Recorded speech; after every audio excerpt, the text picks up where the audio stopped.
কাতি বিহু বুলি ক'লে সৰুৰে পৰা মাহঁতৰ লগত পথাৰত ধান চাবলৈ যাওঁ আৰু লগতে চাকি বন্তি জ্বলাই থৈ আহোঁ। আৰু মানে কি জানেনে, আমাৰ চাইডে ধান বেছি ভাল নহয়, হ'লেও যি এডৰা ধান কৰে তাতেই মানুহে চাকি বন্তি জ্বলায় আৰু লগতে ধান চাই আহে। আৰু এতিয়া মই য'ত বিয়া হ'লোঁ ইয়াত ধান খেতি বহুত বেছি ভাল হয়, দেখিছেনে? ইয়াত বহুত মানুহ ধানৰ ওপৰতে নিৰ্ভৰশীল আৰু বেছিভাগ স্বৰ্ণমাচুৰি আৰু ৰঞ্জিত ধান কৰে ইয়াত। আৰু মোৰ লগত মোৰ ভতিজী তিনিজনী আহিছে, ইহঁতকো মানে আমাৰ পৰম্পৰাবিলাক শিকাবলৈ মই লগত লৈ আহিছোঁ। যিহেতু আমি অসমীয়া মানুহ হৈ যদি আমাৰ অসমীয়া পৰম্পৰাবোৰ নাজানো কেনেকৈ হ'ব, নহয়নে? আৰু আজিকালি দেখা যায় যে আমাৰ অসমৰ মানুহবিলাকে বেলেগৰ মানে নিয়মবোৰহে বেছিকৈ আদৰি লয়, নিজৰবিলাক পাহৰিয়ে থাকে। আৰু সেইবাবে মই এই অকণমানি কেইজনীকো লৈ আহিছোঁ, ইহঁতকো মানে শিকাওঁ আমাৰ পৰম্পৰাবিলাক। আৰু দেখিছেনে ধানবোৰ কিমান ধুনীয়া হৈছে? আমি যে সৰুৰে পৰা কিনা চাউলৰ ভাত খাই ডাঙৰ হ'লোঁ।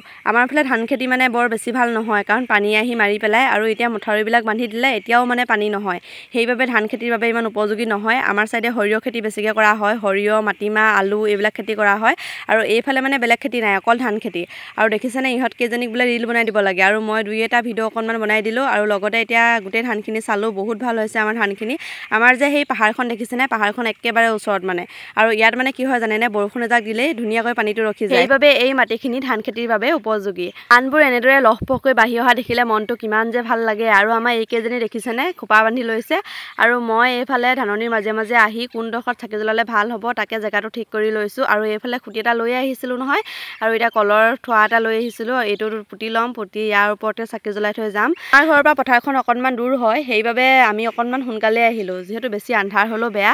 বাকী মানুহবিলাক অহাই নাই, আমিয়ে চাগে প্ৰথম চাকি জ্বলাইছোঁ এইখন পথাৰত। কাতি বিহুৰ প্ৰথম চাকি গছ পথাৰতে জ্বলাইছোঁ, আৰু ইয়াৰ পৰা ঘৰত গৈ ভঁৰালত, পদূলিমুখত, তুলসীৰ তলত এইবিলাকত চাকি দিব লাগিব। সেইবাবে আমি অকণমান সোনকালে গুচি আহিলোঁ পথাৰলৈ, ইয়াৰ পৰা আজৰি হৈ যাওঁ মানে আন্ধাৰে হ'ব আমাৰ। আৰু আপোনালোকে বাৰু তুলসী পূজা পাতেনে? মই আজি ভিডিঅ' এটা দিছিলোঁ, ভিডিঅ'টোত কৈছিলোঁ যে কাতি বিহু বুলি ক'লে তুলসী পূজাই মেইন। তাত মোক এজন ব্যক্তিয়ে কমেণ্ট কৰিলে যে কাতি বিহুটোক তুলসী পূজা কৰি নেপেলাবা, বিহুটো বিহু হৈ থাকিবলৈ দিয়া, তুলসী পূজা কৰি নেপেলাবা। মানে মই বুজি নাপালোঁ কথাটো দেই, কাৰণ আমি কাতি বিহু বুলি ক'লে সৰুৰে পৰা তুলসী পূজা পাতি আহিছোঁ, সেইবাবে মই ক'লোঁ যে কাতি বিহু বুলি ক'লে তুলসী পূজাই মেইন। মইতো কোৱা নাই যে কাতি বিহুটোক তুলসী পূজা বুলিও ক'ব পাৰি, সেই কথাটোতো মই কোৱা নাই, মানে কাতি বিহু বুলি ক'লে তুলসী পূজাই মেইন বুলি ক'লোঁ। আৰু তেখেতৰ কি গা জ্বলিলে মই গম নাপাওঁ, তেখেতে চাগে তুলসী পূজা নাপাতে, কিন্তু তুলসী তলততো মই সকলোকে চাকি দিয়া দেখিছোঁ। পূজা পাতক নাপাতক পাছৰ কথা, কিন্তু চাকিটো সকলোৱে দিয়ে, তাত মোৰনো কি ভুল হ'ল গম নাপাওঁ। আচলতে ঠাইভেদে নিয়মবোৰ বেলেগো হ'ব পাৰে, নাজানো, কিন্তু আমি সৰুৰে পৰা কাতি বিহু বুলি ক'লে তুলসী পূজা ঘৰে ঘৰে খাই আহিছোঁ। আৰু আমাৰ গাঁৱত সকলোৱে তুলসী পূজা পাতে। আমি যেতিয়া সন্ধিয়া তুলসী পূজা পাতোঁ, নিজৰ ঘৰত পাতি পলিথিন এটা লৈ ঘৰে ঘৰে ঘূৰি ফুৰোঁ। আমি চাকি ধূপ জ্বলাই আজৰি হ'লোঁ। লগতে আপোনালোকৰ ফালে বাৰু এনেকৈ কাতি বিহুত চাকি জ্বলাবলৈ গৈ লখিমী ঘৰলৈ অনা নিয়ম আছেনে? আমাৰ ফালে আছে। এয়া দেখিছেনে লখিমী ঘৰলৈ বুলি লৈ আহিছোঁ, আৰু এয়া লখিমীক ইয়াতে ৰাখিছোঁ। আৰু আজিৰ ভিডিঅ'টো ইমানেই আছিলে, সকলোকে বাই বাই।